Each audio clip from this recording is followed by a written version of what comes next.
How many times has one of your favorite players went down with injury? How many times has an MVP candidate went down with injury? How many times has a starter on your favorite team went down with injury in the middle of a season?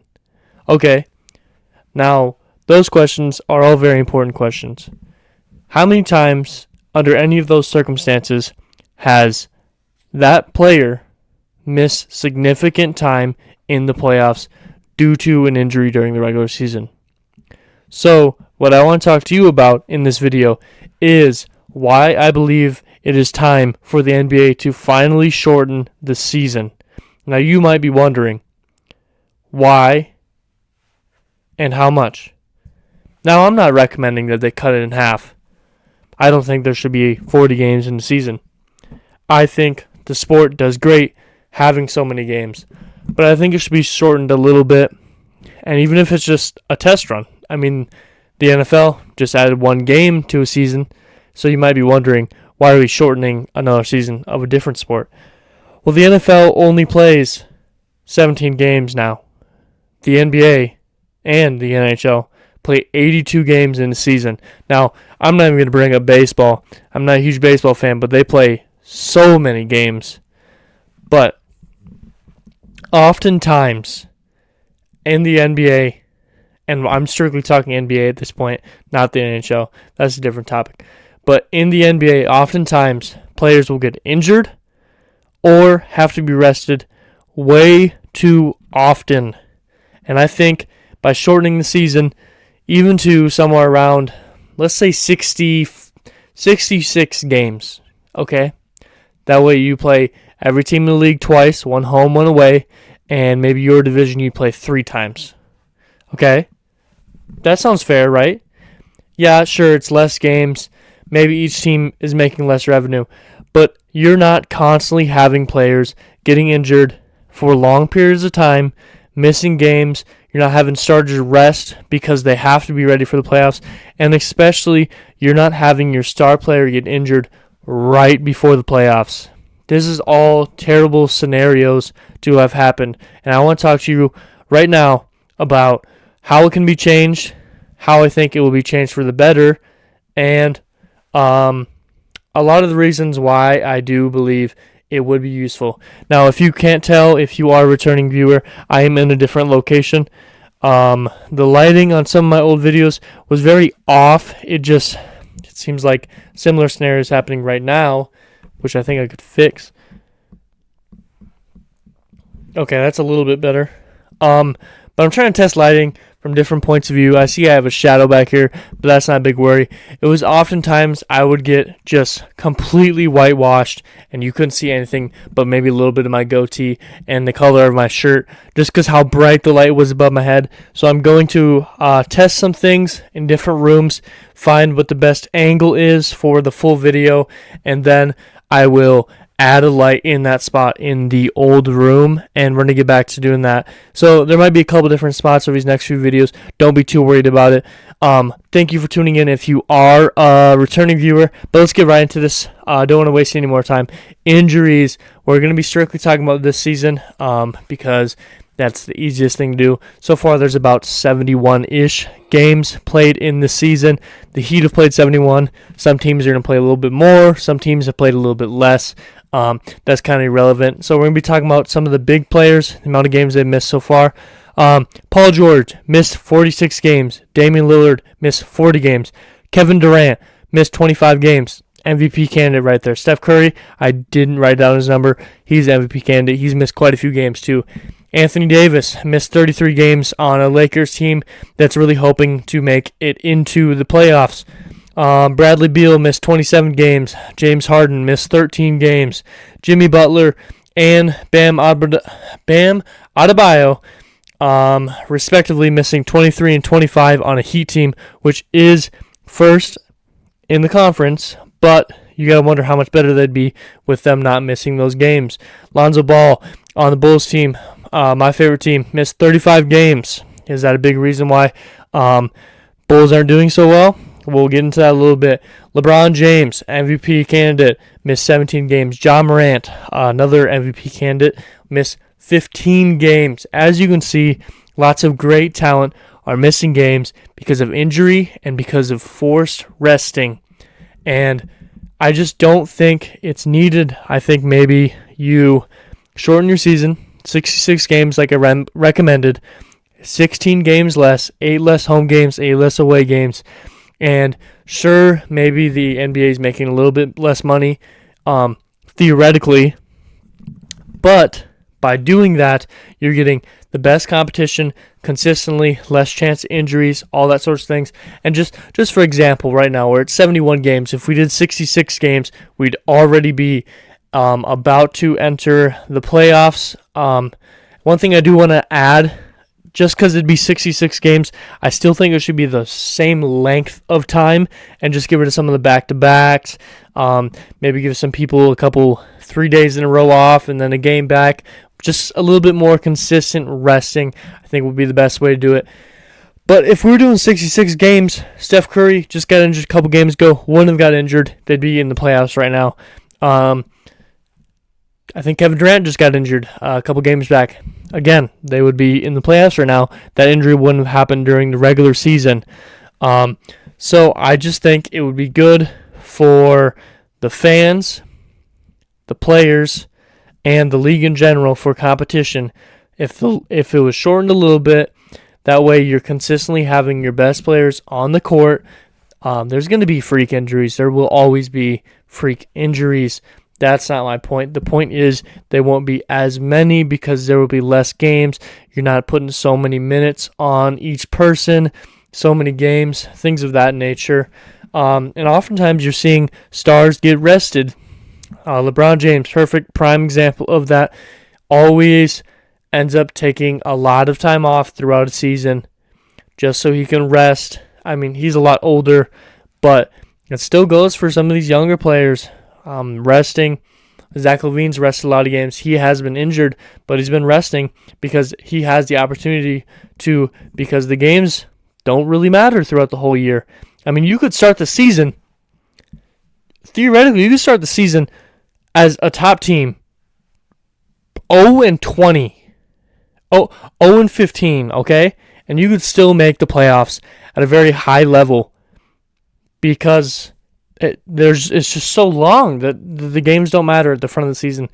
And, I mean, perfect example, the Hornets. Right now, a couple days ago, they probably played a game since then. I saw a stat. The record was perfectly the same win and loss in every form that it could be. 35 wins, 35 losses, 17 17 home or away games, 17 loss, 19 won, 19 loss. You get what I mean. So it's just, you could play at 500 the entire season, and those last 10 games, if you just go all out, play all your starters, just those last 10 games, you can end up getting like a 4 or 5 seed. You could not be in the play-in just by busting everyone's buns at the end of the season, last 10 games, just by going 500 throughout the whole season and not being the play-in, because it just doesn't matter as much with how long the season is. So if they shorten it, every game matters a little bit more. Okay, maybe there's less games, maybe you're not bringing as much revenue, but you're not resting players. The competition is better, less injuries. Okay, so now let's talk about the cons. I brought it up quite a few times. The money lost. So I got it written down here. Okay, $1.2 million per home game for a team. Okay, so there's 82 games, 41 home games. Okay, so I'm recommending we cut 16 games from the season. Okay, so 8 home games are getting cut off. Okay, so 1.2 times your 8, you got 9.6. So let's just say 10 to 12 million. You're losing theoretically as an owner, okay? But you're not paying your players as much because you're not playing as many games. And even now, you're paying your players so much just so that they can play their 82 games. You're paying them a ton, but they're not playing all the 82 games. And for the money lost, I mean, as a fan who'd love to go watch games, I've never seen a game. I'd love to go watch games. I'm just not in an area where I can actively do that easily. the price, you don't want to see ticket prices go up in stadium. But even if each ticket goes up $5 or $10 more, okay, that's not a big difference. You're probably not seeing that as an individual level, but as a gigantic corporation level, you're seeing huge difference in another $5, another $10 to each ticket. And that would be enough where that 1.2 times your 8, so that 10 million wouldn't really matter because you're gaining it back by raising your ticket prices just that much. Just, you see how small that, just that much. And you could make your money back. And now you got your starters there. Now you're not worrying about how many games aren't even, the stadium's not full, it's half full or whatever, because it doesn't matter. Because you're resting, because people are injured. I was going to go to a Minnesota Timberwolves Chicago Bulls game. I decided not to because injuries and because they're resting people. I thought about going to that exact same game at the end of the season, and it was, I think one of the last 5 games. But they're going to be resting players because it doesn't matter because the season's so long. And I think the stadiums will be more filled because there'd be more demand for it because there wouldn't be so much supply. Supply and demand is preached over and over. But with less games, the fans may not be able to watch as many games. And yeah, maybe I want to watch those extra 16 games, but you're not going to be able to watch every single game. So maybe if you keep the length the same, spread the games out a little bit more, no back-to-backs, keep players healthy, keep players happy, keep fans happy. And if you're spreading the games out, so this past week, March Madness starting, there's 12 games, and then the next night there's 1. And yes, there's 1 because March Madness was starting, and they know everyone's going to go watch that over a random NBA game because the whole one-game elimination is just so much more exciting. I understand that. But how many times do we see 10 games in a night, and then the next night has like 2? So why not spread it out a little bit more, and that maybe every night has 4 games, or 3 or 5 or whatever, however you got to manage it.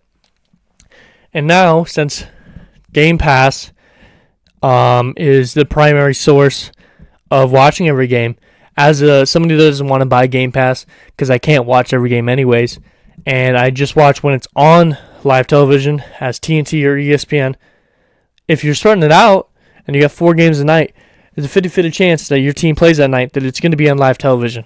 I mean, that's good news for me. I mean, if I'm watching every other game of the Chicago Bulls, I am a happy Bulls fan. I'm a happy NBA fan. If I can watch, I'm a big John Morant fan. I wanted the Bulls to get him. I knew he wasn't going to fall. We got Kobe White. That's a different topic. I like to watch a Grizzlies game here and there, and if I could be like, hey, I want to watch one a week or one every 2 weeks, I could easily do that if there's a 50-50 chance of every time they played, they're on live television.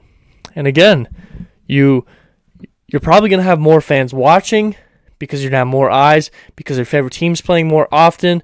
And, I mean, whomever is buying the game day pass right now, there's still, so we got 66 games. Okay, say half the time your team is on live television. The other half, they're still not. We got 66 games.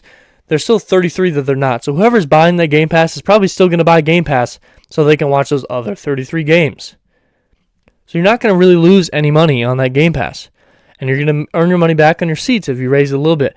So why not shorten it so that people aren't always, there's not as much chance of injury. There's more consistent competition.